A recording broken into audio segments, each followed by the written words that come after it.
Hi, in this video, I am going to show you how to fix YouTube lagging in PC. First of all, we open Chrome and then go to the right side and click on three dots. Scroll down right here and click on Settings. Go to the left side and scroll down. Click on System. And then disable the Use Hardware Acceleration when available button.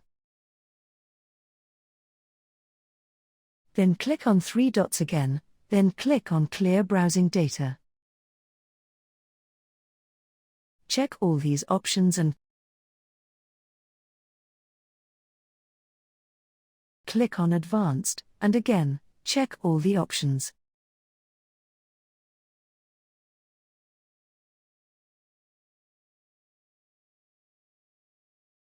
Click on Clear Data button.